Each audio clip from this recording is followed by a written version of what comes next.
State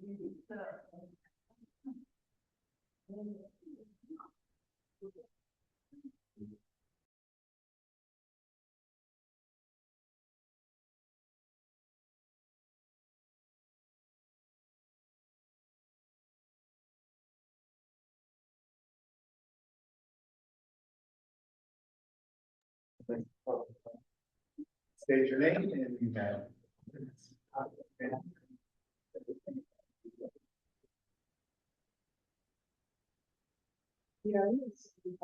Yeah. All right. Right back on. So they can hear you. Okay. Yeah. Okay. All right. Well, good evening, everyone. My name is Kaden Cotton Blake. I am the new Community Engagement Manager for Richmond Land, and I'm looking forward to working with all of you on our upcoming projects and current projects that we have now. So excited to be here in the space and to meet you all. Okay. Thank you.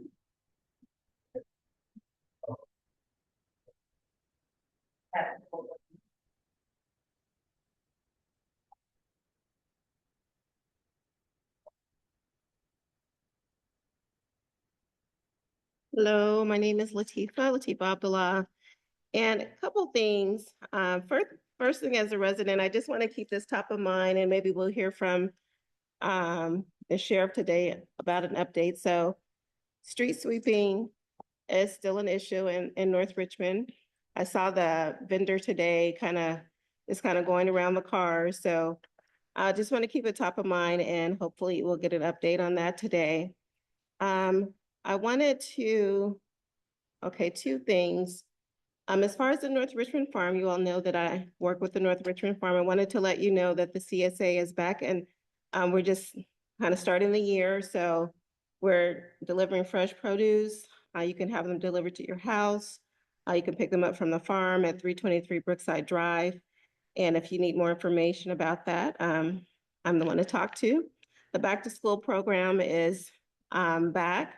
Starting tomorrow, it's going to be every Wednesday this month and next month, pre-K through 5th grade, 3:30 to 5 at the farm, 323 Brookside Drive. And then the last thing I wanted to mention, we've been doing a meeting series called Not For Us, Without Us. And so the next meeting series starts tomorrow at Verde. It's going to be from 5:30 to 7:30. And we want to talk about a list of projects, funding sources, and a list of projects that have been accumulated over the years. So we want you to come and take a look at what's on the list and get involved, give your input. So again, that's tomorrow, tomorrow the 4th. And then, so the in-person meeting, there's an in-person meeting tomorrow the 4th. And then also the second meeting in that series is February 11th. So that's an opportunity for you to come for the first and second meeting, 5:30 to 7:30 at the school. We're going to be voting on everything March 7th. I also want to let you know that there's an opportunity to attend online, and that's February 18th and the 25th. And again, the voting is on March 7th. So make sure if you're a North Richmond resident, there are stipends, and we just encourage you to get involved. Thank you. So, Mr. Chair, due to us a little bit out of order and IT staff, I would like to recommend was to start over and actually look at our roll call and for us to accept and adopt this agenda for tonight, if I may. I actually did a moderation of the roll call, so. Okay. And then confirm the quorum. Very good, sir. So, so if I can make a motion to accept, to accept this agenda for tonight's meeting. Second. Thank you. Okay, it's motion and second, all in favor, I know you're gonna say aye. Aye. Opposed? Abstentions, it passes. We need to actually approve the minutes. Yes, sir. And, take a motion there. A motion to approve December 2025 MAC meetings. There's a second. Okay. All in favor, let me say aye. Opposed? Passes. Thank you for putting this back in order. And we're gonna have the law enforcement group, updates. Is anybody here from Sheriff's Department? I don't see, are they online? Is anyone on from the sheriff's department? Sheriff might be out. Ernest Lucas. Sick. What? He's sick. Oh, he's Oh. cleaning up that we're doing last month, so. Okay. Is anybody from Highway Patrol or City of Richmond? Lieutenant Lucas is here from the Richmond Police Department. Can you guys hear me okay? Yeah. Okay. Good evening. How's everybody doing? I know we're a month into the year, but Happy New Year because we didn't have a meeting last month. Thank you for having me. I'm appearing via Zoom. So update on what's happening in your neighborhood. So I'm going to go over our top 10 calls for service for the past 30 days. We responded to 77 911 disconnect where somebody called 911 either from a landline or cell phone and hung up. When we investigated, we didn't find anybody in those locations. We've conducted 49 traffic stops with a total of 32 issued citations, responded to 31 abandoned vehicles. Some of those were red tag, meaning that they needed to move within 72 hours. Others were removed from the roadway or cited. 18 suspicious vehicles, with 7 of those being occupied and either a citation issued or the vehicle was removed from the roadway. 18 unwanted persons. There were 15 parking violations written, and we took 12 stolen vehicle reports. One of the last one would be the shot spotter or shots fired calls. We responded to 12 of those. 2 of them resulted in reports being written where we actually located expended casings at the scene, but no one was struck and no property damage was confirmed. There were 12 arrests made and a total of 62 incident reports written for the past 30 days. I heard someone mention street sweeping. I don't know if that's in the unincorporated side for the sheriff's Yes. department or was that the Richmond side? Unincorporated. Okay, then I'm gonna leave that alone because I don't know. At this time, those are the only updates I have for the last 30 days. Does anyone have any questions? Yes, Lieutenant? Yes, Yes. Yes, I have a couple of questions for you. One, if you can actually, restate the beat and the area that you cover, where you start and where you end. You know, do you start at the Iron Triangle and work all the way up to 23rd, on the line of San Pablo? What is your beat? Okay. Beat, and what is the area that you cover? So I am the Central District Commander that encompasses 3 beats. That would be beat 5, which is Iron Triangle in North Richmond up to the unincorporated border. I also cover beat 4, which is Belding Woods to include 23rd Street up to Ream Avenue, down to McDonald, or actually Bissell up to Ream Avenue. And then beat 6, which is the McDonald corridor from the Richmond Parkway up to 23rd Street. So those are my areas. Now and I'm glad you brought that up because this January 7th we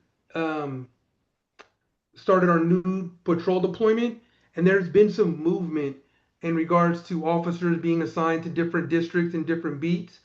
So I have a number of new officers and a new sergeant working in the Central District, which I'm still meeting with and getting them acclimated to some of the neighborhood issues, the concerns with parking, double parking, the unhoused encampments and things of that nature. So we're about a month in, obviously.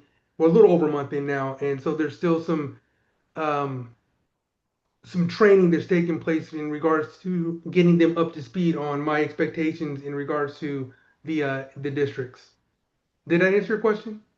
Yes, and the other, and part two of that question, that part of your report that you mentioned, I guess you mentioned, told, how many you had told in the, I guess, among your beat?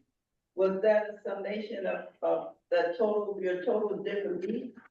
Or did No, I- no, no, no. I'm sorry. Yes, the stats that I've read off are specific to uh your neighborhood, the North Richmond neighborhood. Right, okay, very good. I just wanted to be clear on that. Okay, well, thank you so very much. You're welcome.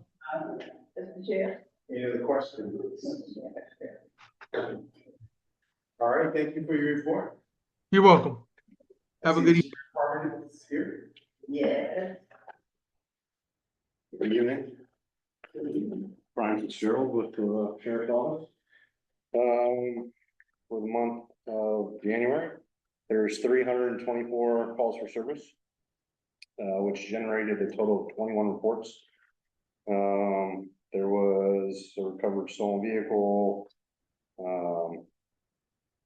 was an assault with a deadly weapon, couple thefts, and an auto burglary are kind of the low lights. As far as trends over the last few months, seems like it's pretty much on par.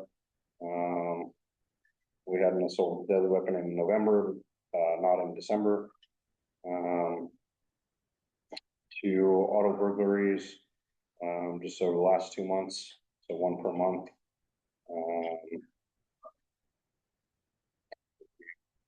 Just a few vandals.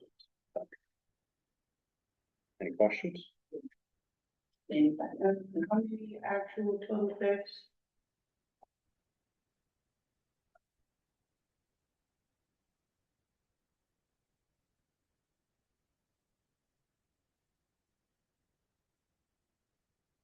That would be 2.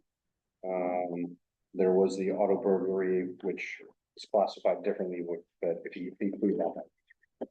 And he involved the deadly weapon, do you have someone in custody for that? No.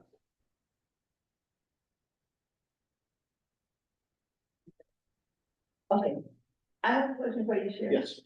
Okay, so I have a couple questions and, Happy New Year's to you. I don't know if Happy New Year. you're going to Happy New Year's. The first one is that, let's take it to the, noise ordinance. Mhm. And I'm gonna give you, a factual, not a scenario, but a factual. Last weekend, I don't know if anybody called, had any calls from the unincorporated area, but there seemed to have been a party that had been going on, started at 9 p.m. Okay, And it continued the next morning until 5 a.m. okay. So with that, did anyone call in with that? I mean, it was a constant party. I'm not sure. I'd have to look up to see what the Okay. call history was for the weekend. Right, so I know we have a noise ordinance, and, just for the people that are in our audience and on Zoom, if they're aware of that ordinance, if you can kind of elaborate and let them know what the ordinance is when it comes to noise and calibration of, of the sound that rocks the house, if you can kind of go on that. Yeah, so the county noise ordinance, basically, like the shut off time is 10 o'clock in the evening. Mhm. But the ordinance actually specifically cites, noise from construction as opposed to parties. So it is something that we will go out, if you call us, we'll go out and make contact with them and ask them to, turn off the music or at least lower it to an appropriate level. And most of the time we get compliance with that, Mhm. so. Okay, so with that, the other part of that, could you orally give a number, because I could not find a number to call you. The only number I have was the city of Richmond, so if you can give that number so the people that are listening, you know, and the ones that are, if they need it, just in case. Yes, so the number for the sheriff's office dispatch is area code 925-646-2441.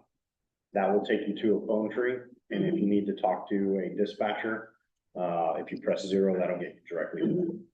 Okay, so you press 0, okay.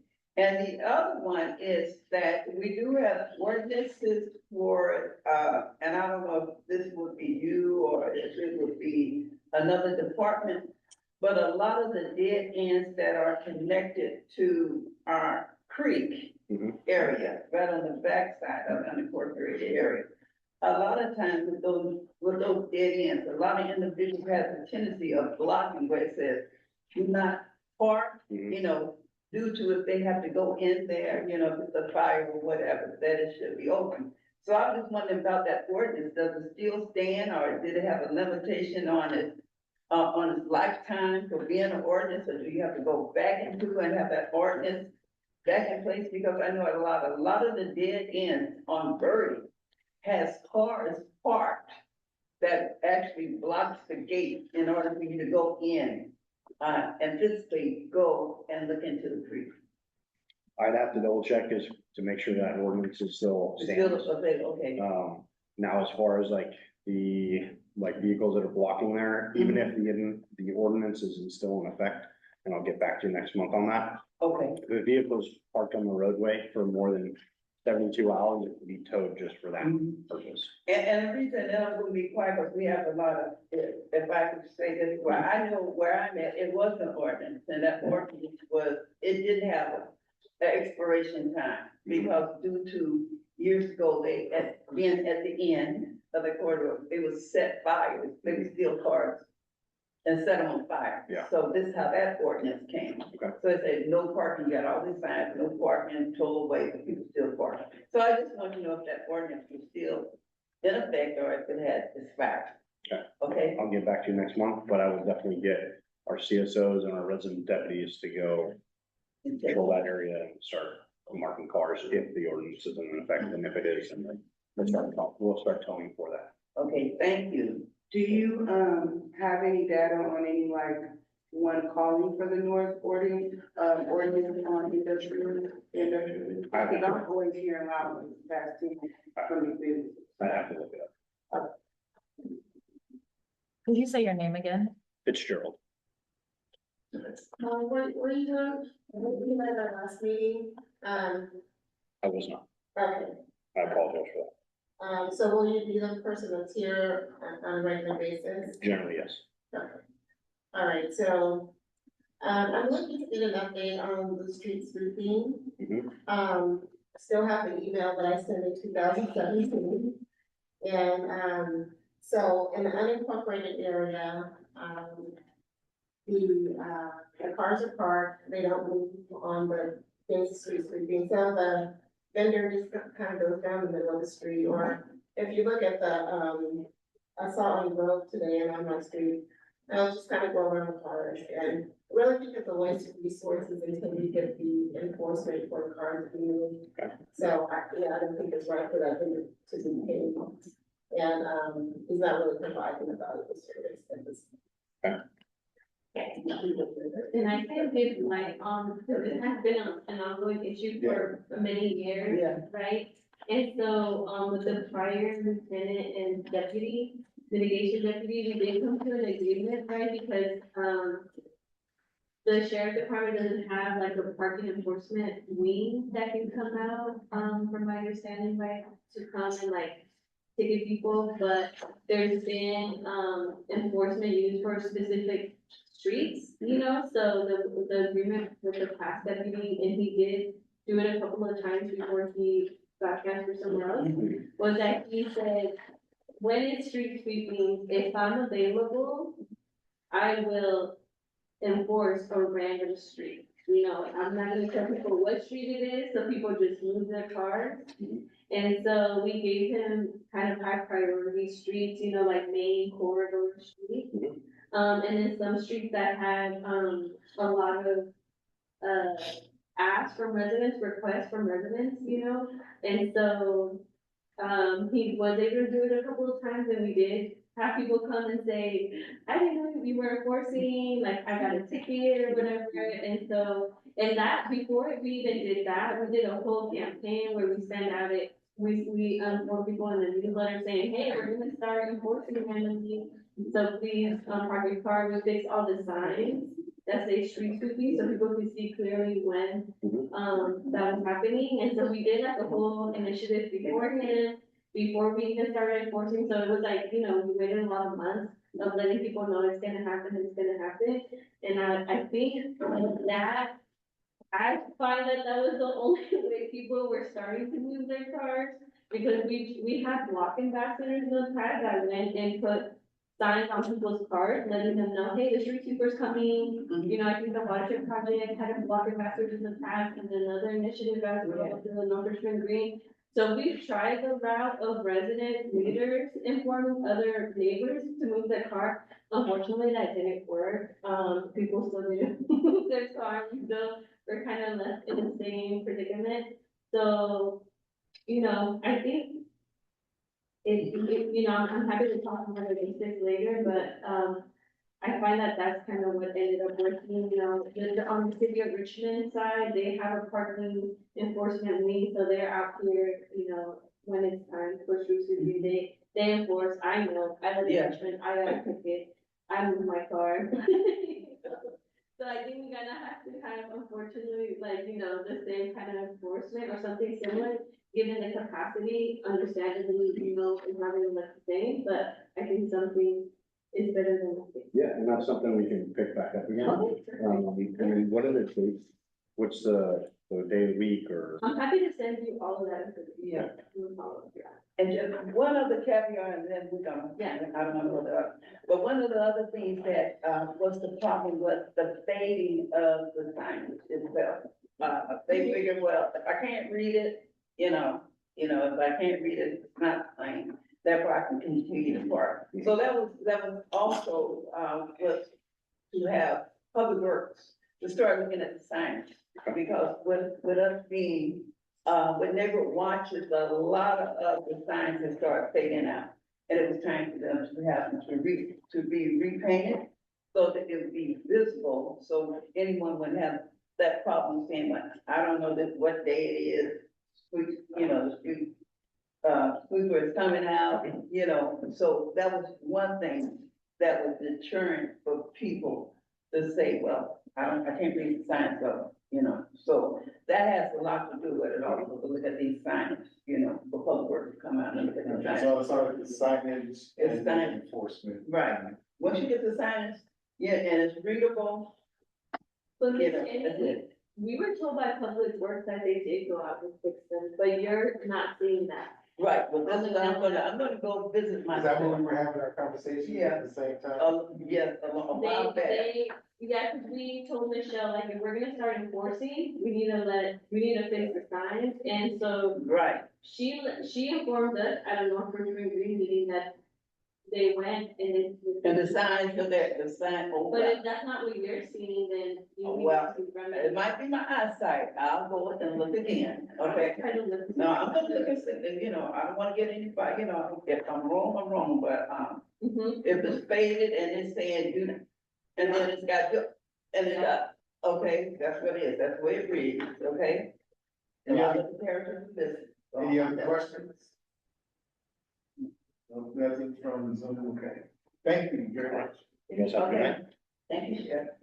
Okay, we're gonna move on to item number 5, and we have, West County wastewater. Yay.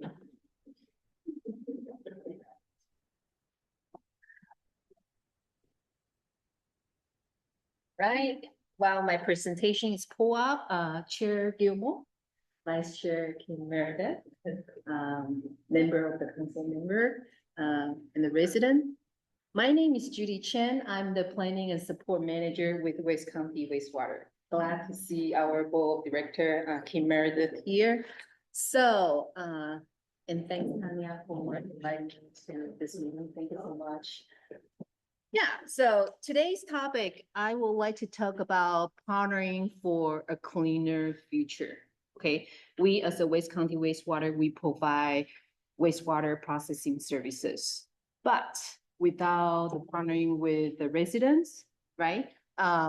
It is impossible to do what we do. So that's why the subject of my presentation is partnering for a cleaner future. Next slide, please. Now, today's agenda, I'm gonna talk about the purpose of sewer lateral compliance, why this is so important to the area that we live in, okay?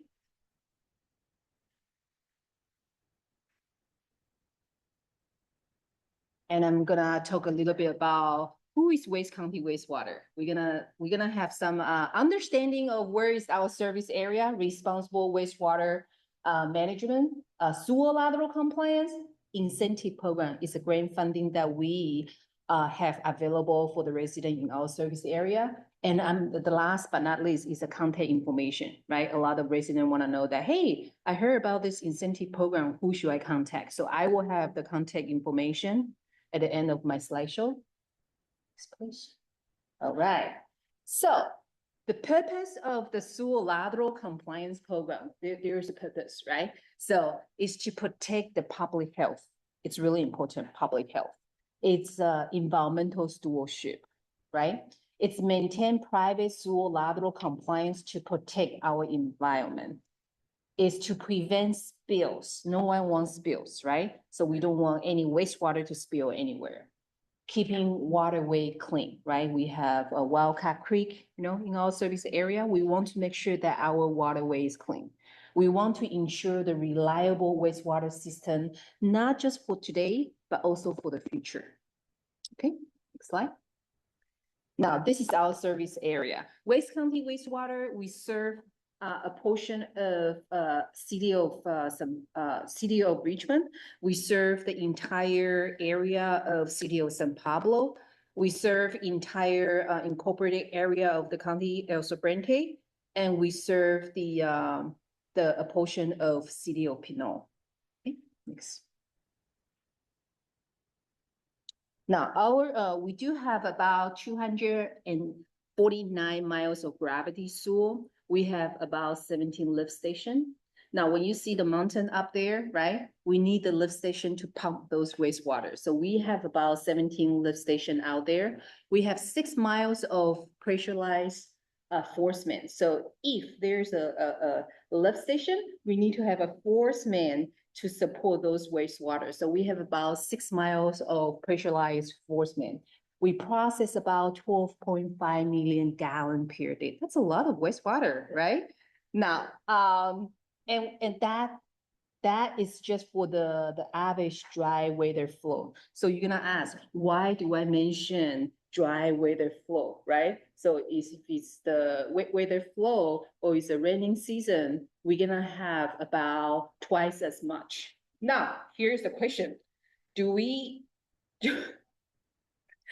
pee and poop more during the raining season?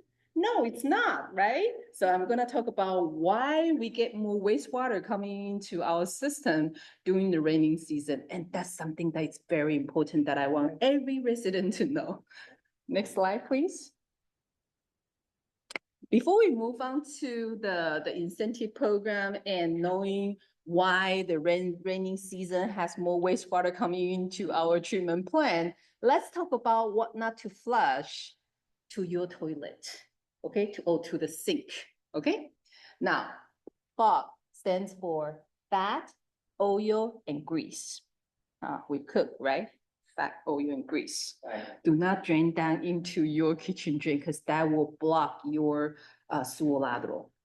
Okay, once it's blocked, once there's a blockage, there will spill. So do yeah, no FOG, fat, oil, and grease. No chemical, okay? No chemical draining through the sink. No wipe, baby wipe, any type of wipe, please do not put it through your toilet and flush it. It will block your sewer lateral.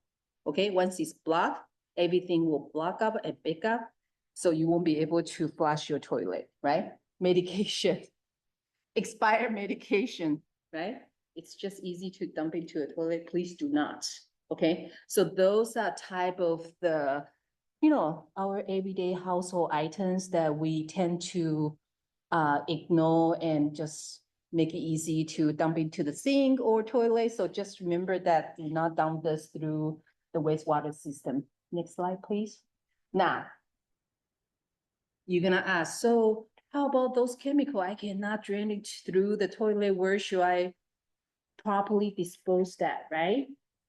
This is just for the residents' convenience, okay? This does not owned by Waste County Wastewater. If you have any chemical or hazardous waste, you can bring it to this address here, okay? To properly dispose it. Now let's go to the next slide.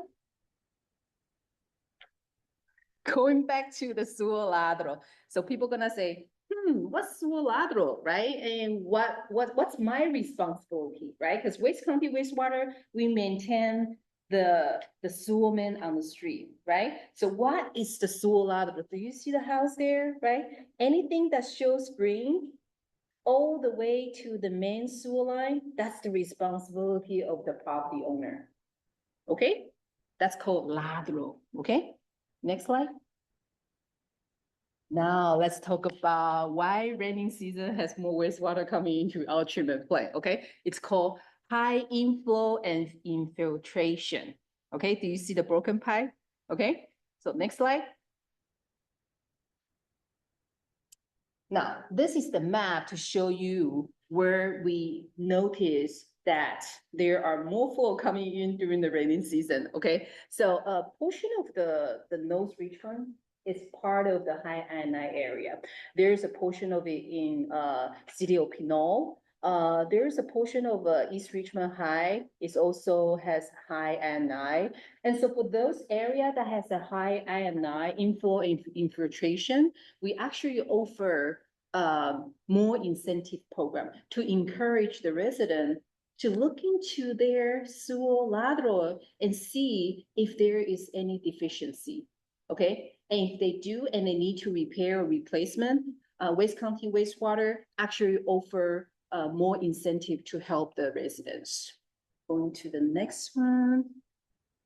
Now, talking about inflow infiltration, so people will say, what's inflow, right? So I always think that inflow is it's man-made, okay? The resident connect their gutter into the wastewater system. That's inflow, right? Infiltration, what does that mean? That means that it's a broken pipe. Maybe there is like roots intrusion, okay? That's called infiltration. So inflow infiltration is really the key factor of why our treatment plant is processing more wastewater during the raining season. And that's something that we want to address. Next slide.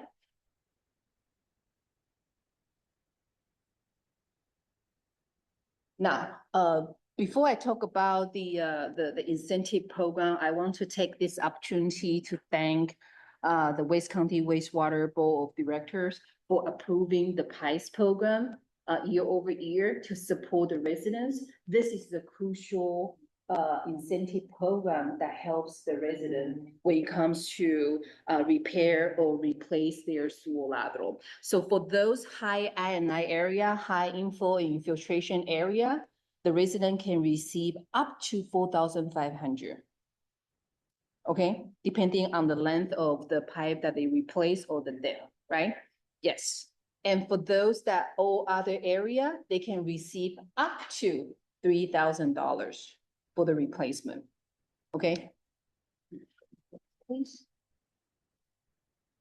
So outreach. So you're gonna say, hey, how do we get all this information, right? One of the ways to do this is to in-person engagement, like I am today in this meeting. So this is called in-person engagement. We also have a social media, and also we also mail out the postcard to the resident in our service area last year. I hope everyone received those, and we did mail it out to the resident, every single resident in our service area for the PICE program information.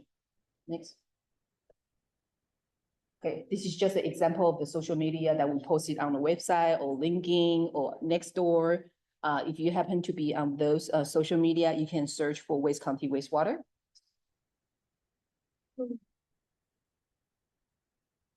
Now, this is the postcard that I was mentioning that we mailed out to every single resident in our service area about the PIPES program. So that's just an example of mail correspondent outreach. And next one is the in-person. So that's just some of the picture that I've been to, some of the events. Next one. Now, here is the contact information, okay? So if you have any question about the PIPES program or overall West County wastewater, feel free to go to our website at www.wcwd.org. The PIPES program is pipesprogram@wcwd.org, or you simply just want to pick up the phone and you can call us at 510-222-6700, option number 3, and we will have someone helping you. So at this time, I would like to take a question if you do have any. Yes, ma'am. Question about the, where does the household hazardous waste go to that facility? Is it free to drop it off or do you have to pay? So that facility, I was just putting there for the convenience of the resident. We don't own it. West County Wastewater, we don't own this. So there, I don't know if there's a charge or not, but that's the address properly dispose the chemical hazardous equipment or like solution or something like that. Okay, so we most likely will have to pay for it. Does the PIPES, I love the PIPES program, does the PIPES program help pay for the actual inspection to happen? Okay, so the permit, if the resident or the contractor who hired by the resident apply for a permit to get the sewer lateral replaced or repair, that permit is including an inspection. Yes. And then just for my general curiosity, how much would like a general cost to replace the sewer lateral? It depends. Yes, it depends. So some of the lateral can be very long, right? If it's longer than 100 feet, that's where the $3,000 or $4,500 up to $4,500 comes in, right? If it's more than 100 feet. If it's more than 10 feet deep, then that's where the highest maximum reimbursement will be available. For those that is shorter, right, it's up to $1,500 or up to $3,000. So it depends. So there is an application for the resident to apply before the construction start. So once we receive the application, our staff will review all the information and we will provide the pre-approval later. And with that pre-approval later, the resident will know how much they will get. Yes. Thank you. Appreciate it. Any other question? Usually, you know, if someone puts a house up for sale, sometimes they'll list, you know, the sewer lateral is done. But generally, also you said it kind of varies. So what's the range of like, does the rebate usually cover everything or is there balance? Thank you for the question. I think that is a really good question. I want to answer that in two parts, okay? One is when there is a real estate transition, right? You're absolutely right. When there is a real estate transition, one of the things that the, you know, every time there's a real estate transition, you have so many papers to sign, right? And one of the paper is called Contra Costa County Addendum. Okay, it's a real estate transition addendum where it identify the sewer lateral compliance. Okay, yeah, and so with that, it's mandatory that sewer lateral has to be in compliance. Okay, or otherwise, if you have any other arrangement, you should notify West County Wastewater. If there's an arrangement between the seller and buyer, right, shifting the responsibility, that you need to notify the wastewater agency, whether it is in our service area, it's West County Wastewater, in other area, you should notify whoever is responsible for the wastewater. So that's first part of your question, okay? And the second part is the reimbursement is 50% or up to the amount that's shown, okay? So if you do have a repair bill for, I'm giving you an example, okay? Because I don't know, like, what's the length or depth of the sewer lateral. So let's say if your sewer lateral repair bill comes in at $8,000, okay? And it's longer than 100 feet, right? Or is deeper than 10 feet, right? So with that, you are able to receive up to 50% or $4,500 if you are in I area. And I don't want anyone to get confused about it because it's really, really straightforward. Just pick up the phone, call West County Wastewater. We offer live call, and we will always have someone answering the call. If we miss your call because we are so busy, then we will definitely call back within the same day. The last question is based on area and not income, is that what I'm hearing? No, it's not based on the income. The high INI area, it's where we have the flow monitoring, right? And we see that there is more wastewater flowing during the raining season. That's how we identify as a high inflow and infiltration area. Yes. These areas that are highlighted, Say that again? these highlighted areas? Yes, the pink, where you see the pink, that's a high inflow and infiltration area. Yeah, it's because we install the flow, and that's how we monitor the activity. Yes. So, okay, I would like to thank you, Jeff, for coming out and doing an excellent presentation. I just have a couple of things that I would like for you to share. As far as the pipes that we talked about, the pipes program and what it has done over the last few years. And it's, you don't have to say all the locations, but as we know that our infrastructure is old, some of it is old, and that's one of the things that wastewater has done is to redo a lot of the old pipes that have been corroded. And so we want to have this backup in these environmental problems. These pipes have been changed, and due to, I'm gonna let you go from there and let them know, just about how long it has taken for us to go through this change in all these pipes and pretty much the locations of West County and what has been done at this point. So we're safe for the main pipes, but it's the lateral now that the people are having problems with that has actually purchased. These homes are living in these homes, and the homes were 70 or 80 years old, sometimes 100. So you have to be very careful about what goes into your lateral, and not only that, what the cost may be once the corrosion comes. So when she spoke about the real estate and the transaction with the real estate and the buyer, it is the real estate, it is the potential real estate to have that clearly looked at and signed before they can actually make that transition. Because if you buy a place and then the next month you have a lateral problem, you didn't know, that's a lot of money. From experience, that's a lot of money. So I'm sorry, I didn't want to take that. Absolutely. Yes, Kim Meredith, you actually nailed it, right? So, and that's why I always say that my presentation is about partnering for a cleaner future. It's the partnership between the West County Wastewater and the resident. Together, we can promote the environmental stewardship, right? Yeah, we are responsible for the sewer main on the street, right? Resident and the property owner is responsible for the sewer lateral coming from the property all the way coming to the sewer main. So together, we can promote the environmental stewardship. Thank you so much. Thank you. Can you share your Appreciate name it. one more time? Say that again. Can you share your name? My name is Judy Chen. I'm the planning and support manager with West County Wastewater. Thank you very much. Thank you, sir. Appreciate it. Oops. Okay, now. Wow. I didn't want to share. Yeah, I'm sorry, I have a question from Tony from Zoom. Real quick. Yes. Go ahead, Tony. Judy, hi.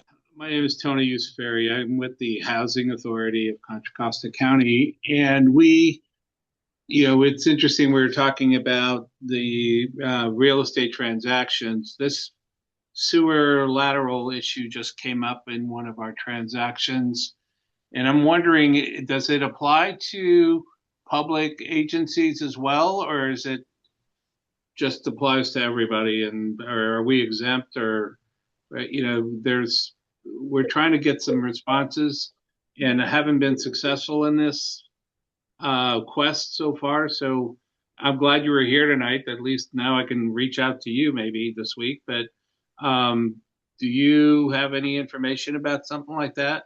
Are public agencies Absolutely, exempt that are the yes. owners?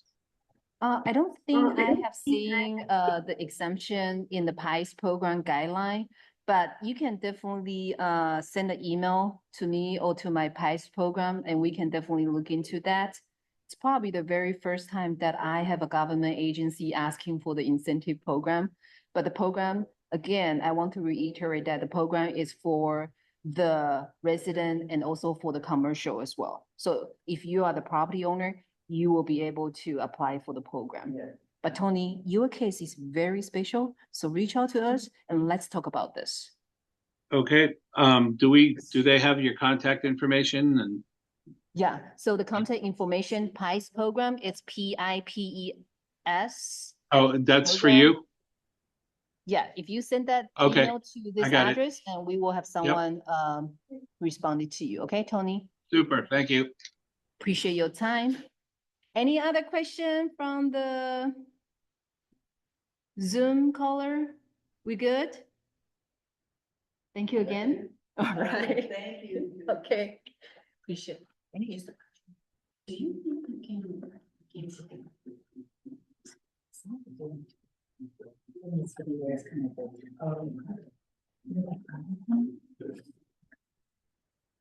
All right. Hi, everyone. My name is Nama from the Watershed Project. I've been here many times presenting different projects. This time I come to present to you the Richmond Sea Level Rise Adaptation and Resiliency Plan. I'm sorry it's late. I'm going to give you a short high school class. So keep your eyes open. But it's really, really relevant to our future and our kids' future. And just to confirm, you can see the slides on Zoom? Yeah.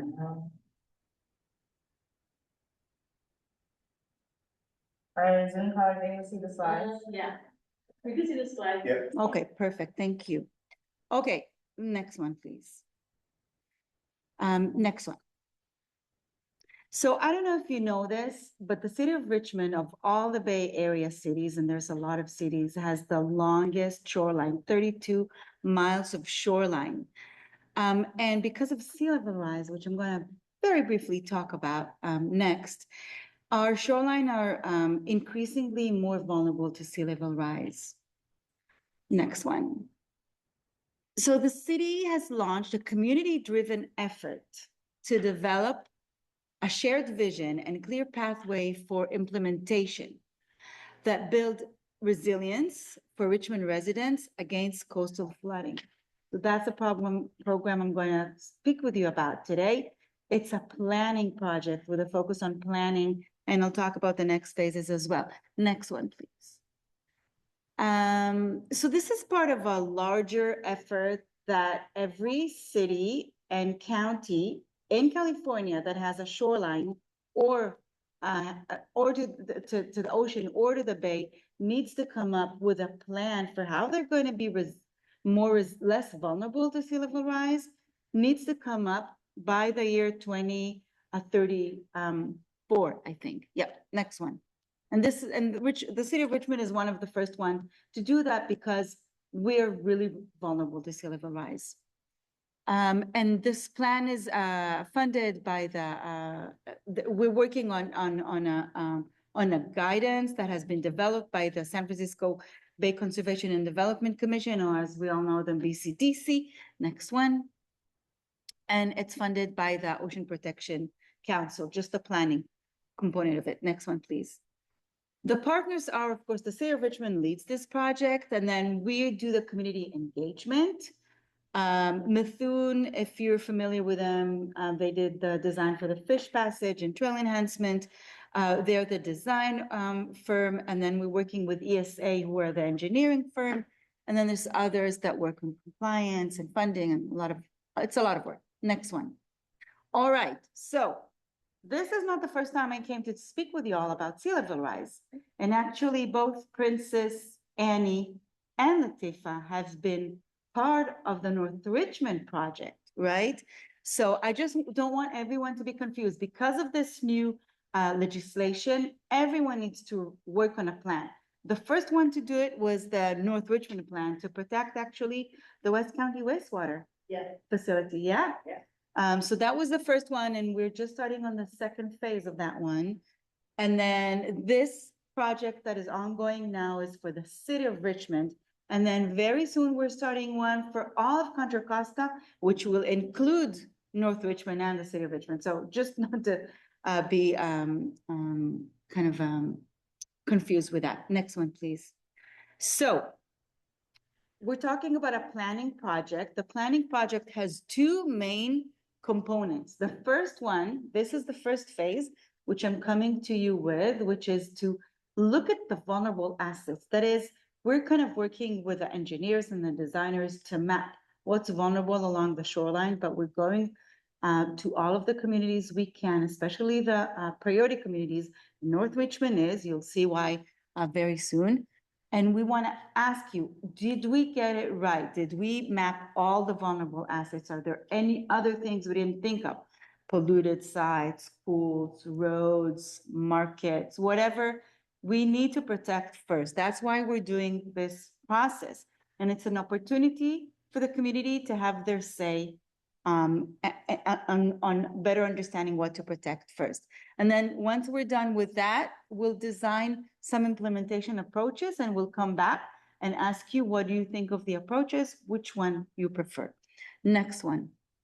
So as I said, this is the first phase of this project. We're just doing the planning, but then we'll need funding for the actual design, and then we'll go to the detailed design. We'll go through a long process of permitting and then funding for the implementation. Only then will we build, and only then will we start to maintain, because it will always need to be maintained. Next one, thank you. So this process takes an average of 10 years. And that's why, next one, that's why there's an urgency, okay? We need to start planning now, because these type of projects take so long. We really have to start them now. Next one, okay. So this is actually an image of a solution we're going to use for the West County Wastewater District. This is all good? For the horizontal levee. So this is an example of a nature-based solution. This is an example of what we can look like. So it's, instead of building a wall, a seawall, it can be a beautiful solution that protects the habitat. And on top of it, there's community amenities. So there's an opportunity to really build something new. And behind that is an area where we can help protect stormwater and manage stormwater better, because that's going to be impacted. Okay, so the plan can be the plan can be include multi-benefit protection structures. So not only against sea level rise, but also really build something new.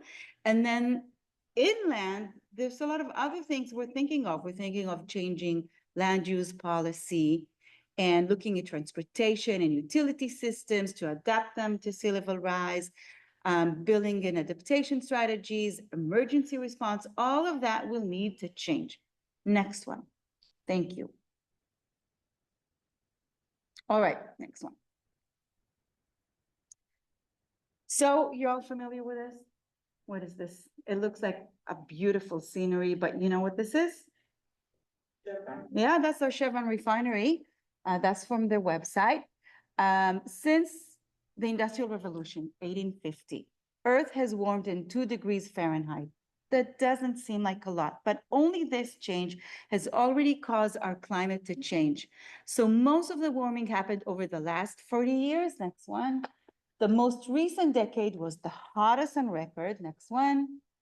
Okay, so again, this is the high school science class part, but I'll walk you through it. It's not complicated. It's what this graph is showing is how sea level rise will change over the years. So if you look at the horizontal axis, it's the timeline, right? We're starting with today. We're going toward 2050, then to 2075, and then end of the century. And then the vertical axis is the sea level rise in feet.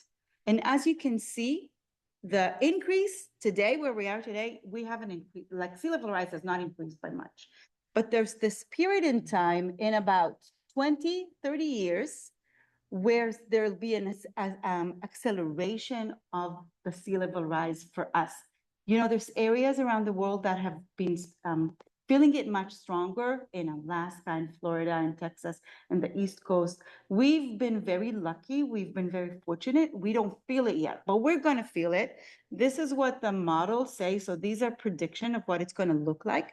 And then you see that after the acceleration, it kind of is divided into three different lines. And those lines are based on how we consume energy. So if we're going to consume energy the way we are today, then the expectation is that sea level rise will be the highest scenario. If we're going to be more moderate, then the scenario is to have less sea level rise. And if we're going to be very smart from now moving forward and not consume so much energy that releases greenhouse gases to the atmosphere, we can reduce sea level rise. But regardless, it's going to happen. Next one.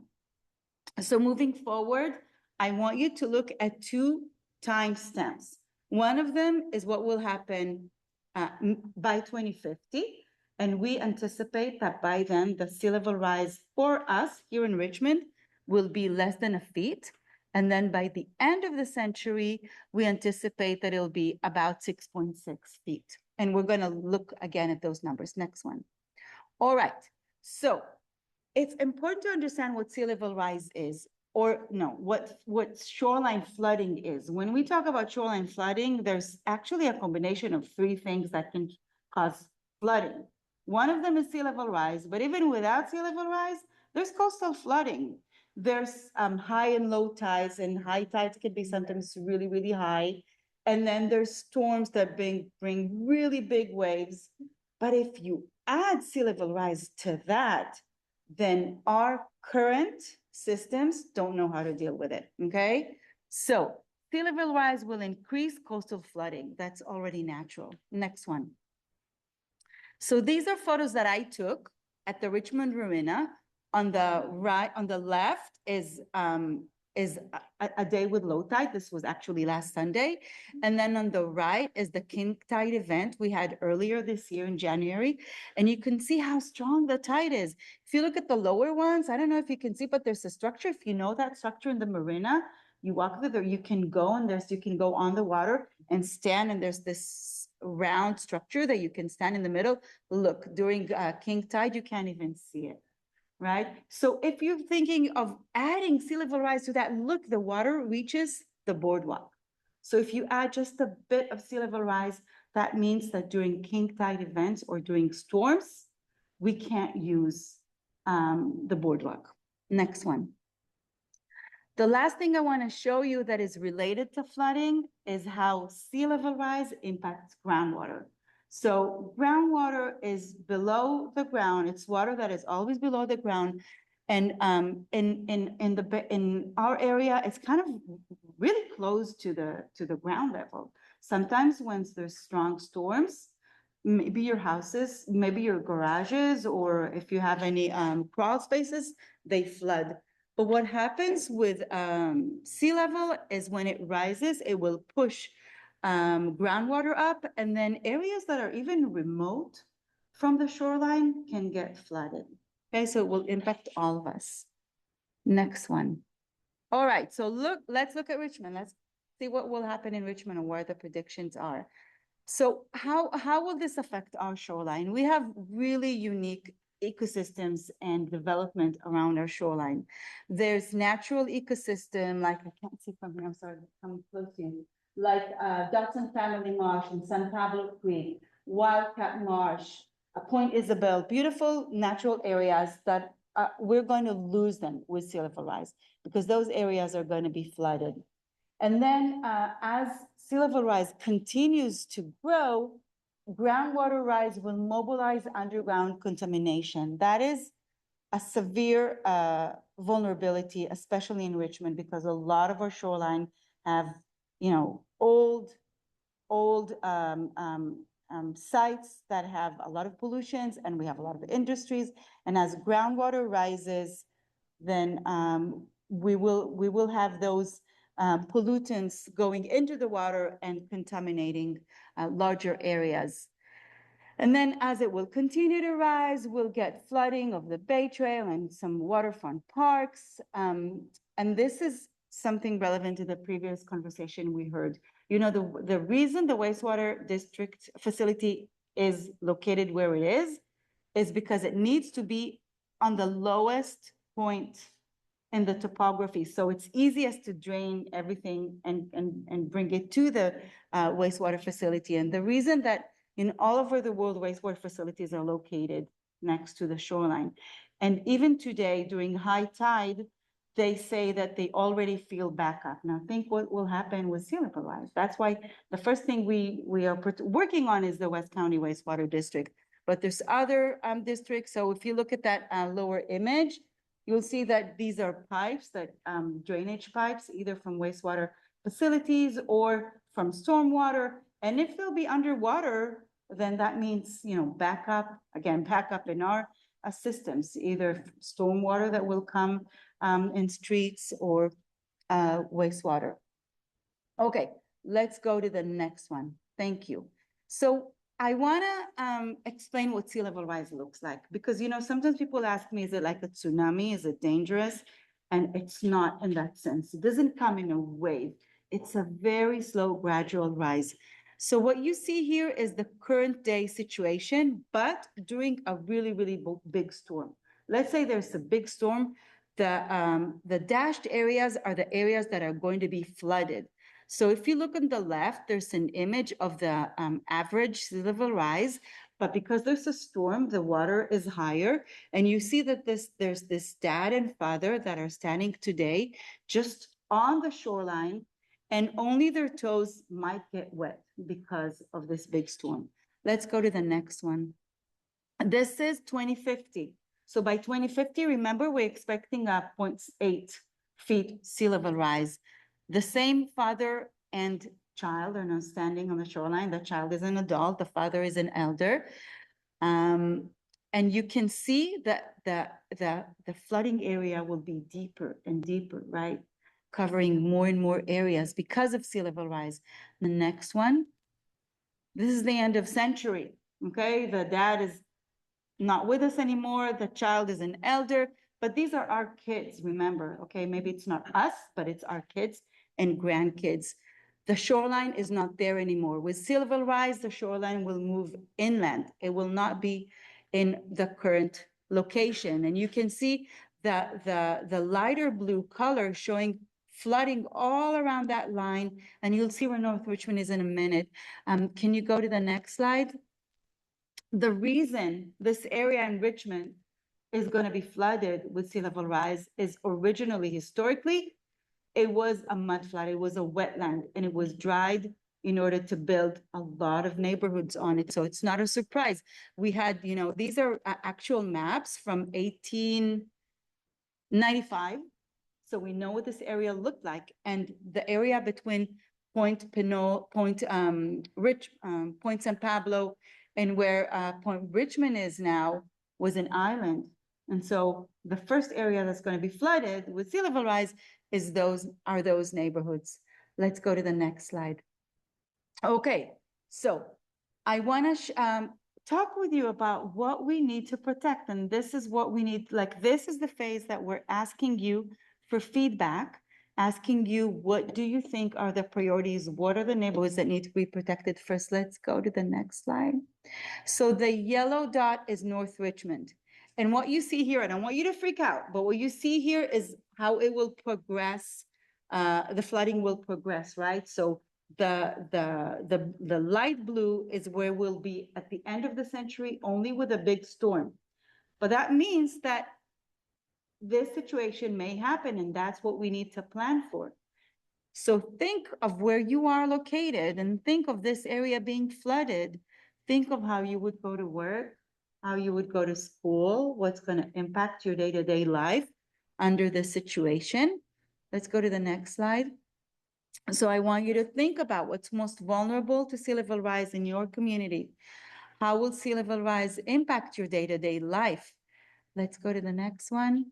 So this is a mapping of that sea level rise and environmental justice communities. And unfortunately, it's not surprising that they overlap, okay? Because a lot of the more environmental justice communities, Atchison Village, North Richmond, some areas of San Pablo and Parchester Village are in those areas that are going to be flooded. And what we did is we mapped schools and libraries, police stations, and there's no time for you guys to look at all of that now. But it would be great if you and people online and we'll tell you more about this and then, but we're preparing a survey that we would like people to take some time. Because this is the phase that we can take your input and put it in the plan. But look at this. Are we missing something? Is there something we need to talk about? What are your priorities? Okay. Will flooding impact your income, your housing security and well-being? We want all of you to think about that. Are there major concern about community services, especially those that we don't see? Let's go to the next one. Okay, so of course, transportation and transit are going to be a big thing. Look at the Richmond Parkway, how it's going to be impacted. And again, worst case scenario, end of century, but still, if we need to fix this situation, this is the time to do it. But are we missing something? Is there another thing that should be a priority? We would like to know what transportation route should be protected first. Let's go next. Thank you. Public access and recreation. Do you go to the shoreline? Do you use the shoreline? Are there specific habitats that we want to protect? Do we want to use this plan to improve the way you access the shoreline? Let's go to the next slide and the next slide. I just don't want to take too much of your time. Wastewater infrastructure. This is a big thing, as we've told you. This is sea level rise is going to impact a lot of utilities. Wastewater is one of them. So we want to know what assets or services are most important to you and how do you think it will impact essential services? Next one.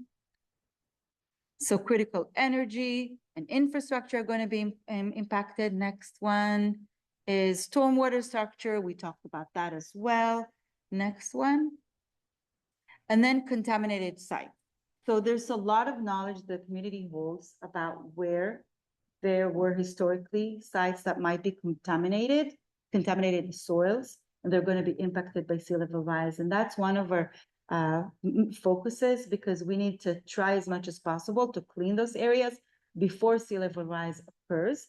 So that's another map that we would like people to look at and let us know if there's something we're missing. I think this is the last one. Next one. Okay. So yeah, I think that we can stop here.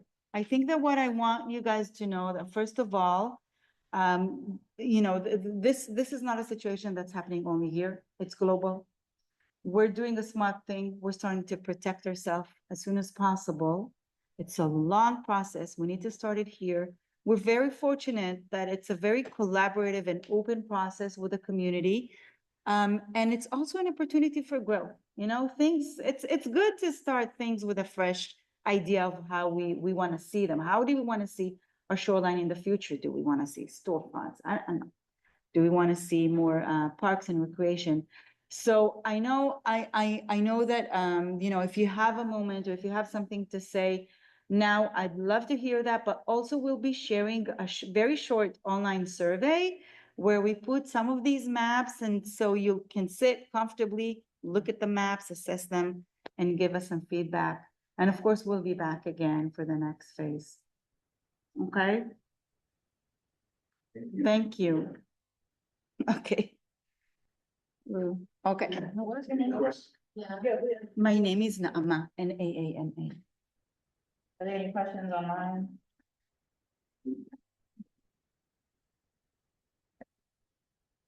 I think that's Leticia. Oh, I have a couple of questions. Yeah, go ahead. And thank you. Yeah. Quick question. When was the last plan done? You said that there needs to be a plan done by 2034. So when was the last one? When was that? The last. There was plan. never. This is new. Sea level rise impact is new. This is something we need to protect ourselves. Yeah. Okay. And then there was a design, in the slide deck that looked like it was on an opportunity slide, and, the design looked like, a hill going up and then down. And I remember, in New Orleans, when the levees broke, the community was like a sink. And so all the water kind of came in, and I'm wondering, are y'all exploring any other designs? Cause I just wanna know what happens when the water gets past that height that you're building, right? So that design of the living levee, this, we're not this isn't, there's no plan yet, so we don't know if there's any area in Richmond, but this is what we're going to use to protect the wastewater facility. So it's gonna be a 0.6 with varying heights. But some of them, at some point, 6 feet height to protect, the West County wastewater district. So if it breaks, there's no concern because there's no people living there. But it shouldn't be. This is a really smart nature-based solution. It copies the design of nature, and it really helps reduce sea level rise impacts. And then just my last question around the engagement piece that you mentioned, there are gonna be priority areas, so I imagine like y'all will be in all of those areas doing some sort of like community surveying. So what we're doing is this, we had a first community-wide workshop back in December. Unfortunately, community members usually don't come to those workshops. It's important, but you need to come to the community. So we had that in the Rise Center. It was a really good workshop, but we didn't have, and it was well attended, but less with community members. So what we're doing is we're going out, Kaylee and me, going out to all the neighborhood councils of the neighborhoods that we prioritize based on two things. Are they going to be impacted by sea level rise, and are there environmental justice communities? So you're a second one. We went to Atchison Village. First, you're a second one, and we have a long list, including Point Richmond, Marina Bay. We can let you know, but so we're going to the communities. There'll be another workshop. And then hopefully to the high priority communities, we'll come to the councils once more when there's further down the line when we have some design. And then we'll have these surveys that we're hoping that community members can, give us feedback. Well, I'm excited about it. I'm so glad. Because I imagine that each part of the shoreline, the needs are gonna be different. Yes, absolutely. So I'm excited to see what we cook up. Thank you, Princess. Thank you. We're gonna talk, okay. Well, thank you, for the presentation. Number one, I'd like to thank you for coming out and doing it, reoccurred. But, just a couple of questions and then a few comments, okay? I won't be long. When you mentioned, the, main emphasis for this, levy and the buildup and the design of the levy, it is also called the living levy. Yes. And we need to continue to mention that, that it's just not concrete. Yes. To block. You're right. Height of whatever needs to stop the flooding, but it is a levy. Yeah. That was the other, that's common. The, other thing that I want to, have mentioned is the king tides, which we are at the sea level, a little bit below sea level. Yeah. And with the rise that are happening now, that it is impacting not only us, but we are in a very crucial position that we have to continue to look forward and move forward with this.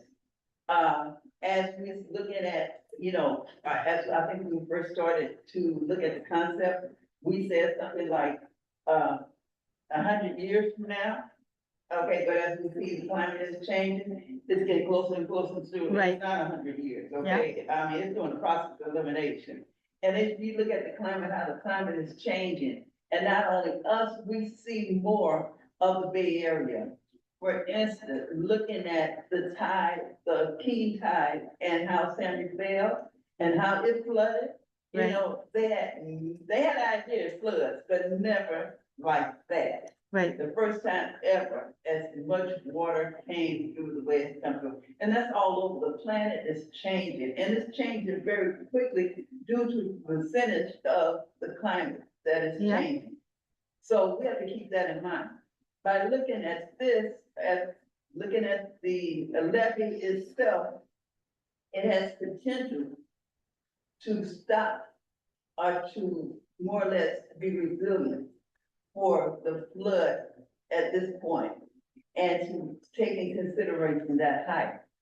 Because you never know when the king tides that come in, you know, we probably say, well, we never had a king tide on this end, but due to the change up, it is happening. So it's good that you're gonna have a survey yeah, for us to look at, digest what is going Yeah. on, what has been suggested in the beginning to get where we at with this, and to take in consideration of the wastewater and the environment and how it's gonna affect everybody. You let the sewage back up, yeah, and we got a problem.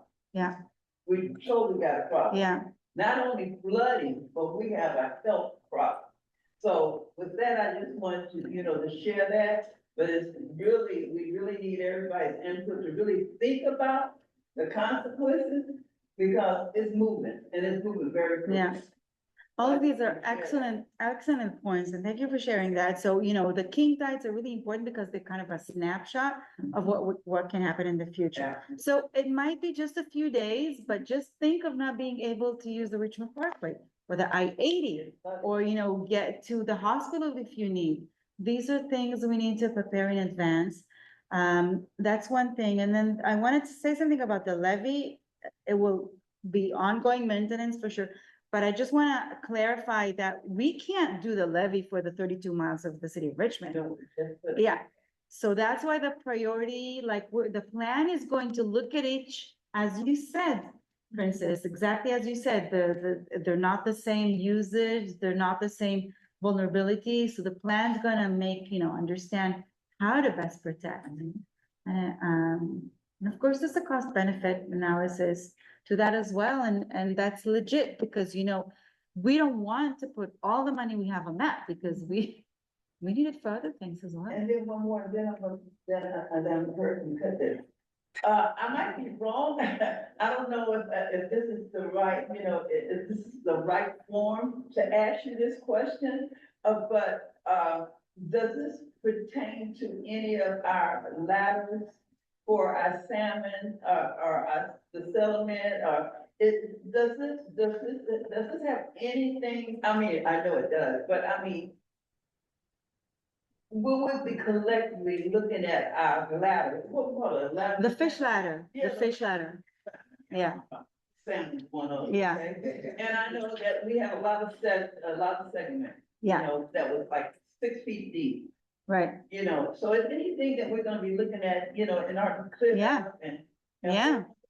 You know, Yeah, can we, yeah. It's can we all also have that connected. included, you know, because it is a must. If we're trying to save Wildcat Creek and, you know, the Right. salmon run, you know, we got settlements taller than me, you know, this should be all in the plan, right? Okay, Yeah. I'm quiet. I just, you no, know. but because this is exactly something that we want Yeah. to hear from everybody. Is this important for you? Yeah. Like, because, you know, we don't want to, you know, I'm an environmentalist. So for me, protecting the environment is really important. Right. And I understand that using tools that are nature-based is just as good and maybe better.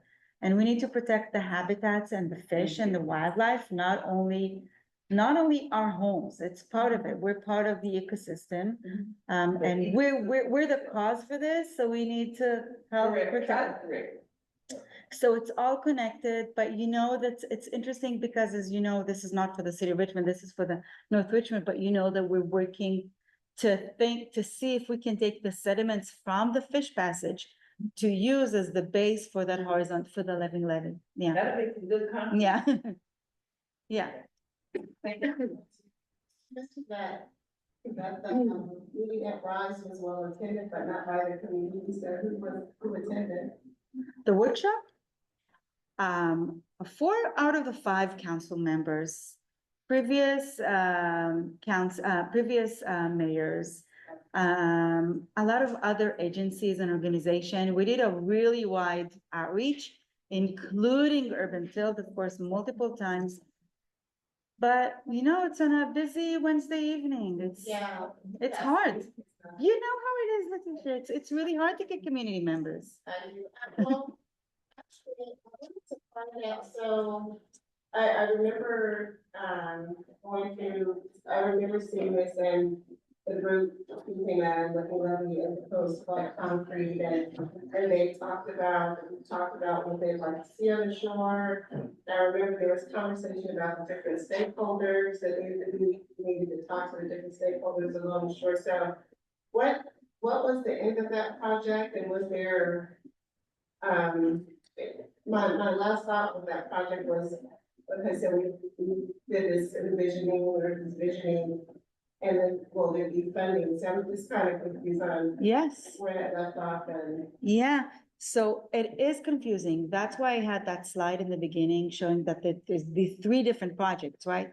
There's the North Richmond Living Levee, which was the first one to start, and you were part of the first visioning phase.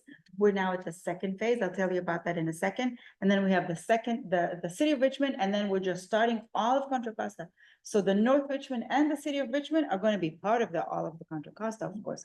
So for your, just a short update, we started the second phase a few months ago. We have a new community leadership team. We're meeting with them every 2 months. And the design is moving along. So by the end of this second phase of design, we're going to have a final design for the protecting the West County wastewater facility. And that most of it has been already funded. So we're going to move forward with the building of that. And then the whole project looks at a 5.5 mile stretch. So the West County wastewater district, it's only a 0.6 mile, but the whole project is almost 6 miles. So we're also progressing a lot with the design for the stretches between the West County facility and Point Pinole, and then from the West County facility to the Richmond refinery. So yeah. Well, we talked about like, so are there gonna be like restaurants and different things that people propose or? Restaurants are not allowed along a shoreline, unfortunately. I'm with you on that. I love the things that were mentioned, so I was just wondering. So there's going to be a lot of community amenities, but mainly related to nature, access, you know, boardwalks, viewing points. We're trying to insert also a kayak launch. We're working with the tribals members, and that's something that they want to build in, connecting to La Pulga. But yeah, we're still talking about a community center or a nursery. That design has not been completed yet. We're still working on that. The design for the living levee component has, and it will include beautiful improved access points and trails for the community. Yeah. All right. Can I ask something real quick? Because, I guess something to follow along the shoreline that I'm happy to follow up on is that I know at one point there was the big business, they were calling it plant power.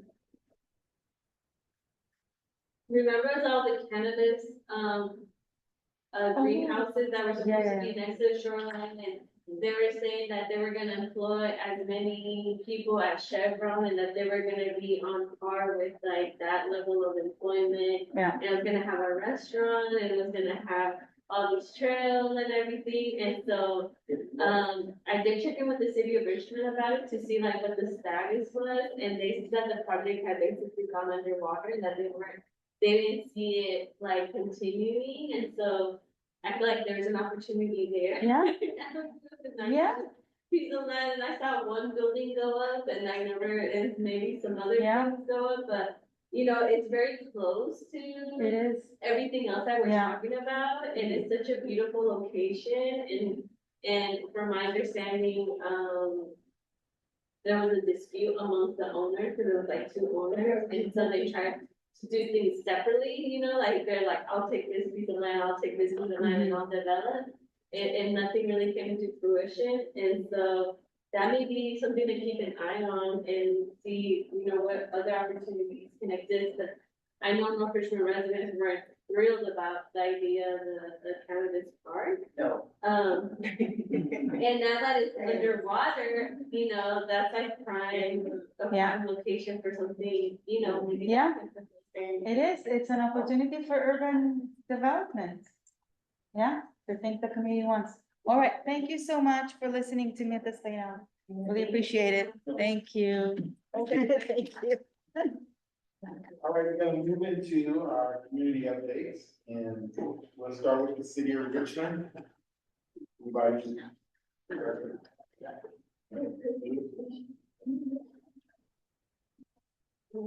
Okay, here in, we go from Contra Costa Housing Authority. I heard something. Good evening, everybody. My name is Tony Usafarian, Deputy Executive Director with the Housing Authority of the County of Contra Costa. I wanted to just give you an update tonight on the status of the sale of our scattered site units for market rate. We have now closed on 2 sales, and we have 2 that are getting ready to close here any minute. And that will leave us with 14 more sites that need to be closed on. And of those 14, 13 are in escrow. You know, we are, you know, all the buyers are getting all their paperwork in order. So we hope to close on those sometime in the next 30 to 60 days. And then the new buyers will start working on their new homes and getting them fixed up so they can either live in them or rent them out, however they want to do. So that actually leaves us with one final property to sell. It's a vacant lot that's at 1601 and 1605 2nd Street. This property is just a vacant lot because there was a fire in the duplex on the site, and we made the decision to tear it down because it was a safety hazard to the community. So whoever buys that will be buying just a vacant lot. We are hoping to get it listed on the multiple listing survey sometime around March 1st. At this point, we have so many closings that we're working on. It just give ourselves a little time on that. And hopefully, you know, we can encourage somebody from the local community that wants to buy it and build on it. Otherwise, once it hits the MLS listing, it's going to be a much broader outreach. So that could potentially just bring anyone from anywhere to buy the lot and then build on it. On the below market rate units that we sold a while back, Richmond Community Foundation was on the verge of releasing at least one of those properties to the public for sale. And, you know, they were just waiting on PG&E to power it up, and then somebody broke in, stole all the electrical wiring and copper piping out of the property. Sorry? No, I didn't say they were scandalous. Oh, yeah. They did so much damage that it's really kind of set the project back a little. You know, I kind of blame PG&E on this for taking so long to power it up. But also, you know, people just aren't really caring for people's property, and that's really unfortunate. So hopefully we don't run into any more of this. And you know, we start working on getting all the rest of those units fixed up. We'll be back to you probably next month with a much more detailed report on the status of a number of the other below market sale units that are and where they are in their rehab process and where each of the developers are in their development process to convert those beat up units into livable homes. That's it for now. I'll take any questions if anybody has any. Okay, Tony, this is Annie. I have a question for you. You mentioned, the vacant lot on Second. Could you divulge what the price would be? You know, what is the price of just buying that land, you know, in order to Yeah. build on a structure? Oh, yeah. So you recall, you know, all of these units that are market rate have to be sold at whatever the appraised value is. So we had appraisals done on all 18 properties, and I believe this one is valued at $240,000 Okay, and that's for the lot. That's just the lot. Okay, all right, thank you. So theoretically, somebody could buy the lot for 240. You know, spend another $300,000-$400,000 to build on it, and you end up with, you know, a duplex or single family for about $500,000. Yes, yeah, okay. Hey, yeah, that was I one know of my my. piggy bank. Me too. I saw, I think this unit across the street, maybe was the one that RCF had in it. And, you know, it's a big difference, you know, it's nice, it looks nice, the paint as opposed to like the boarded up, the new paint as opposed to the boarded up building, you know, it makes a difference, so it looks nice. Thanks. Yeah, unfortunately, I didn't get a chance to see what the unit looked like. We had made arrangements with Jim Becker at RCF to go out and look at the unit, you know, before he actually sold it, so we could take some pictures and kind of, you know, show a before and after kind of thing. And you know, unfortunately, we never got to that. Any other questions? Thanks, Tony. Thank you. Okay. Tanya. Okay, I have two. Dedicated. He actually interned in our office, so he's a superstar. So I'm like super thrilled to see him in North Richmond. What an asset. Good job, Princess, for, for bringing him in. So the two announcements that I have is the first one is Supervisor Joy's Community Impact Fund is open now. So he's accepting applications till February 27th. It's a fairly simple application process, and we're hoping to do like a kind of pretty quick turnaround with that. So that's opened, and I'm happy to, you know, chat with anyone or have a conversation about a project or anything. And then the second one is that at the county level, we have the Youth Town Hall, Hall of Fame. So it's an award that you can nominate someone, a youth from ages 12 to 18. So if you know someone in West County, there's 6 categories, and we select a youth for each category. So there's 6 winners in total. And, you know, it's just a great way to recognize a young person who's really has stepped up and is doing amazing work. And so if you're interested in applying for that, I'm happy to share the application. That one's also due February 20th. So that those 2 are due this month. So if anyone's interested in those, I'm happy to follow up with information. And happy it sounds like the street sweeping finally got settled. I was happy to see the lieutenant here because he can make that call, you know, versus the deputy. And yeah, and since Glory's not here, one thing I did wanna highlight from the school is that they have a meeting this Friday with the superintendent, and they're really advocating for the portables to remain at the school where a lot of the community organizing happens. And so I know they've been reaching out, asking for support.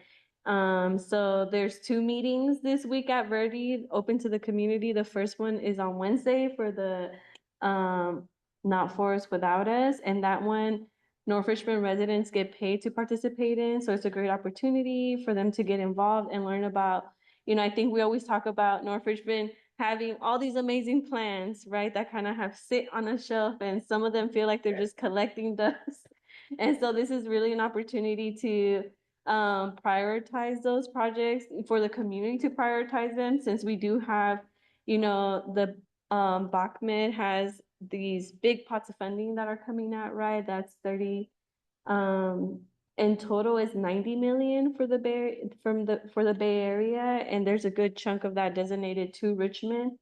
So, we're gonna go after some of those funds here in North Richmond, and so I think we're just kind of gearing up, towards that to fill back those EPA funds that they took away from us. But yeah, so and the Veolia. Yes, so the Veolia grant, I'll give updates now on a monthly basis. So basically, thanks to Miss Annie King, because I was about to start door knocking at all the businesses in North Richmond and the Iron Triangle. But basically, some of you may know about the Veolia grant, and it benefits the Iron Triangle in North Richmond. And so we're working on convening the community advisory panel because we need a panel in order to release the funds. And the last time the city of Richmond released funds was in like 2013. So it's about probably close to or a little bit over $300,000 now in that pot of funding. And we are eager to release the funds. So the city of Richmond said, we will work on it. We will convene. We will, have the staff to manage the process. You just got to find us people to fill it. So I've been in contact with Iron Triangle leaders, North Richmond leaders, business owners, and basically being that squeaky wheel right now, like you said, you would apply. Did you apply? So I'm still playing that role. And once we have filled all the seats, then we can have our first meeting, and that will open up the process to opening the funds. And yeah, thank you, Miss Annie, for your leadership in that, because yeah, a lot of your contacts ended up coming through and people are committed to apply. So I'm just gonna keep calling them. Yes, release the money. Oh, yeah, definitely. Yeah, so I don't know if does anyone have questions about any of the No, I'm announcements? just, I'm sorry, man. Mhm.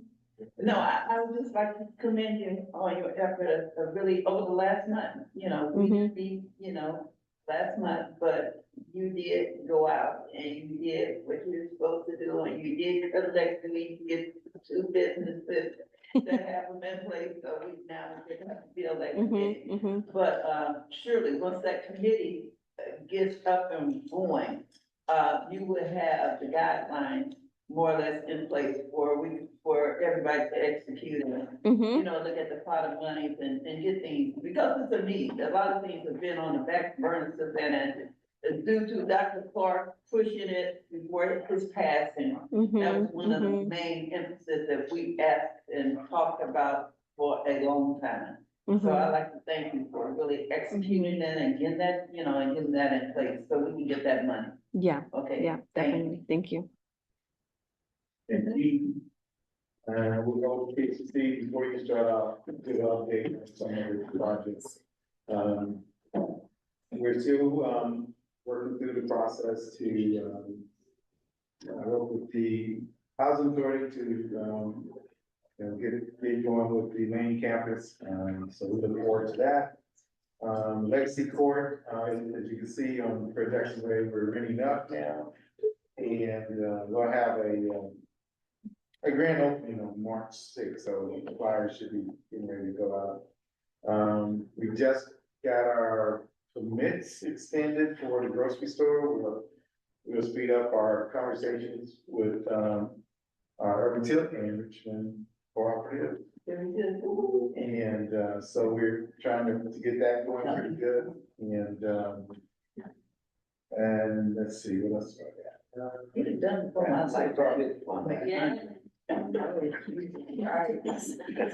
right. All right. How y'all doing? I'm, good evening. Kalu Dennis, I work for CHDC. I'm also the Community Services Coordinator for North Richmond Green. Our team for Northwest Green spent a lot of time at Wildcat Creek last month along the train tracks. We heard that there was a fire on one of the encampments on UP Railroad. So we went and checked it out. Several structures were burnt down. The property is actually connected to Pick and Pull. So I reached out to Ken at Pick and Pull, let him know what happened, and gave him the information to coordinate with UP so they can do a cleanup along that railroad area. The railroad area I'm talking about is actually adjacent to our mitigation area. So we're trying to get that area kind of cleaned up before it spills over to our area. So we've been doing a lot of outreach. We got SOS involved. There's several people that's along the train tracks there. SOS came out, gave out blankets to some of the people who had the structures burnt down. We also talked with them about the resources and services that are available to them. Many of them turned it down. But we also organized a group and we got them to do a cleanup because there was a lot of trash dumped on our mitigation area. We ended up removing about 15 tons of trash. Took us about two or 3 days to do it. We also assisted with Jason Quiznos, who's on Public Works at San Pablo Dam area on Brookside. A cleanup that we did over there. We removed several encampments over there. Another 15 tons of trash was removed from that property on San Pablo Creek area. We, like I said, we spent a lot of time down there just kind of really just trying to do outreach. We had a couple people take some of the services. We were able to get core out, take a couple people to Brookside shelter. So we had some good points in there. Otherwise, as far as trash go around the city, according to my drives that I do on a monthly basis, trash accounted for 41% of all trash throughout North Richmond. And household furniture, we're still having a big issue with that, accounted for 32% of all dumps that I've seen out throughout the city. One of the good points is that one of our goals is to keep the hotspot crew log under 500 by addressing a lot of the issues that are out there on a daily basis. For the past 3 months, they've been under 500, but there's still a lot of issues out there that we just need to continue to grind on. So, and that's part of what I'm doing as far as just the outreach piece to the community. So, thank you.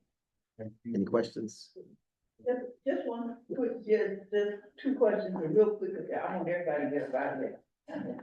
But your manpower, when you go and do these walks, how many individuals do you have? I mean, I know you have code enforcement and who all do you have going with you? About, I would like to take one of these walks with you, but I don't know meeting days. I haven't wanted meetings on Zoom. But when do you go out? Every second Thursday of the month, we do our task force walk. So we pick finance committee. So we pick different areas throughout Richmond. But myself and Deputy Ironman, we do a lot of different walks. So we'll go and walk the creek area to address some issues along the creek, and we might do that 2 or 3 times in a row in a week. So you might want to come on one of those walks. Right, and so the creek, and real quickly, so when you do the creek walk, do you start off Fred Jackson and you come through, you do Fred Jackson and you go all the way down? We drive the trail and go all the way. Okay, so it's none of that walking. So I normally jump in the car with him and then we'll drive the trail and drive all the way back to where we know where a lot of the issues are. Okay. So we can start talking to the people. And the great thing is about Deputy Army, he has a great relationship with a lot of the people that are in the encampments. So they don't run from them. So we're able to do a lot of outreach as far as trying to get them to understand that pretty soon you're going to have to move. So we're trying to give you the resources before that situation happens. I got in touch with Scott Klatt. He's our new guy for environmental health. So I had him come down, take pictures of the railroad because there's a ton of trash from all the stuff that's stolen from Pick and Pull. It's all along the trail, UP, Union Pacific Railroad. So, he came down, took pictures, reached out to Union Pacific. They're planning on coming down and getting all that trash, hopefully within the next week or 2 weeks. So they've incorporated, it's not like. they got two teeth now. Yeah, because BNSF has a group that goes through and clean up the railroads. Union Pacific doesn't. They don't spend money on that. Yeah. So normally, somebody from environmental health who has that relationship with them will have to reach out to them in order to get them down here. Normally it takes, a good 3 weeks to a month Yeah. or longer. Yeah. So, yep, Okay, well, thank you. no problem. Okay, Commissioner Lane. Good evening, everyone. Princess Robinson, she, her pronouns. I'm the executive director with Richmond Land. Richmond Land is the first community land trust here in Richmond and West Contra Costa County. And I got some short updates for everyone tonight. So Richmond Land was able to launch, a monthly virtual orientation to give folks a visual presentation of who we are and what we do, and to bring more community members into our organization. So this happens every third Tuesday of the month, and there should be one coming up soon. We were able to increase our board, so now we have a total of 8 directors that are Richmond natives and experienced professionals. Our first resident member at our first Southside property is actually now overseeing the organization as an official board member, so that's really exciting. We were able to complete our strategic planning as a board, new board and staff, and we've been able to approve our goals for 2026 and launching new programs, so that is also going to be coming soon. We hired a new community engagement manager that y'all all met today to manage our communications, our resident stewardship, as well as facilitate our membership. And I have some business cards and brochures back there, and all this information will also go to Tanya so that you also know how to become a member of Richmond Land. For the North Richmond Eco Village, so Richmond Land is one of the developers that is redeveloping the former Los Deltas projects with the Housing Authority. And so our 2 sites are right in front of Verde Elementary. Updates on that, we've been working with a pro bono technical assistance focus group of architects and engineers that are helping us move forward in our conceptual design phase.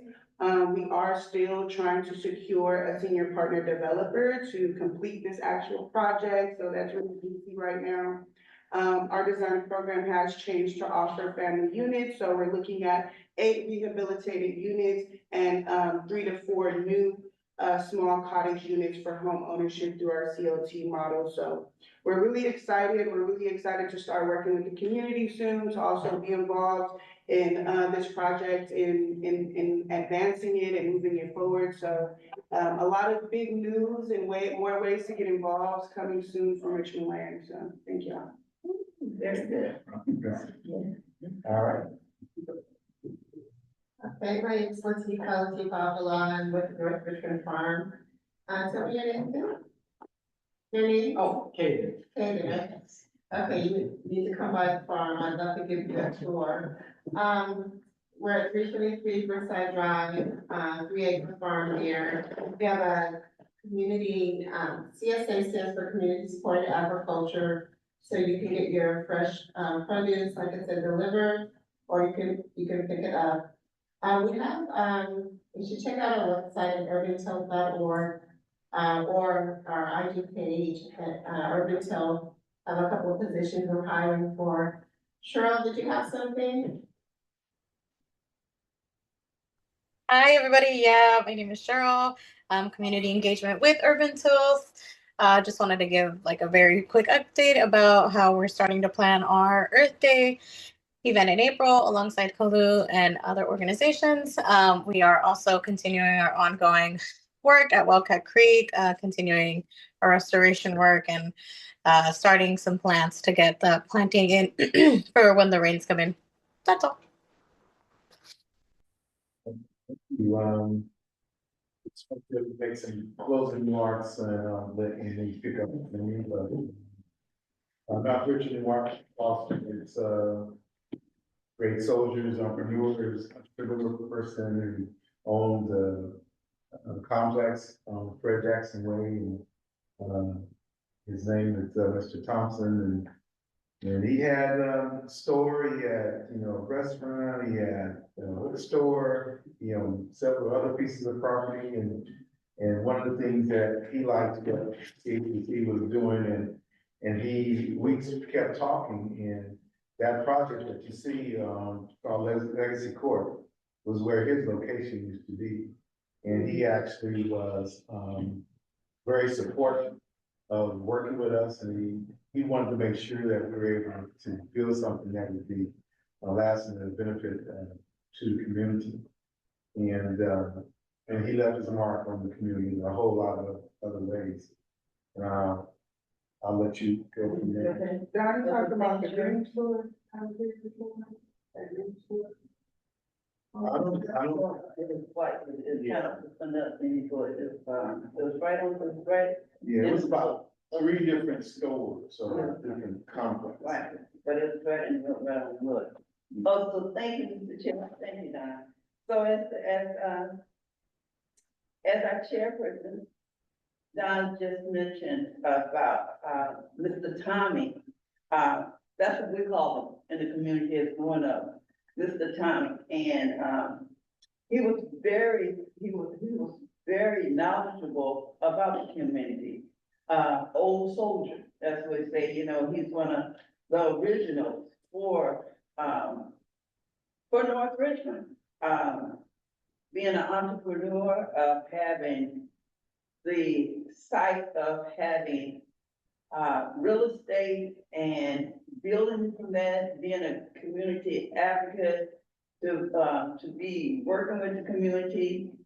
He was always, I wouldn't say he was just in your business, but he was making sure that you were on the right track, whatever you were trying to accomplish. And he always had something very stable, but something very tangible to lead you on or what you were trying to do. He was always so welcoming. He had a conversation for you when you went in the store, at an early age. And I'm talking about, I met Mr. Tommy when I was, had to be in the 8th grade, when we used to go to the neighborhood house, which was once a neighborhood house, a sub-site of the neighborhood house that was on Alamo. It's a church now, but it was adjacent from his store. So when we would have gatherings there, with summer sessions, and it was break time, we could always walk to the store. And he would always, he'd always had very warm words, and he was very encouraging. He liked for people, and he liked the young folks to actually settle in and do something very tangible. He would actually give you information, he would actually ask you, what do you want to do? Or what are you trying to do? And it's, a lot of children, a lot of people would say he was just nosy. No, he wasn't nosy, he was caring, very caring. And he was very interested of what you were doing. And he had a lot to show. So he was a role model. He was a role model, entrepreneur, and he's gonna be well missed. I had a conversation with him, with Janine, his daughter, just a month ago. I guess less than a couple of months ago. And Janine was taking him to, I think she was taking him to a doctor's appointment. And somehow I called her, and she said, Daddy, she said, it's Miss Annie on the phone. And, he said, let me talk to her for a minute, so he, I hadn't talked to him in years, I hadn't seen him in about a couple of years. But the first thing he asked me, how you doing? I'm so proud of you doing your work, and you're still in the community, and it's about leadership. When I'm talking about when I was, 14, in the 8th grade, and we would go to the store, he could see the new little leaders that was coming up. He said, I'm so proud of you, still working on it, just keep it up, keep it up. So he was just, he was very encouraging. He was very encouraging. He's gonna be very much missed. So I can go on and on about Mr. Thomas, but I'm not. But I'm gonna, cut it right there. And with that, Yeah. we're going to adjourn to right now and, I mean, in his honor, Yes. the work that he's done in the next coming times. We're done. Thank you.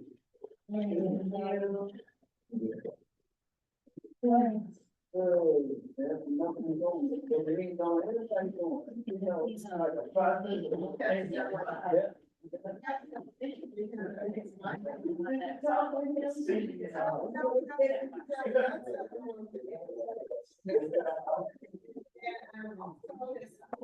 Granddaughter, she came and gave us like a whole history.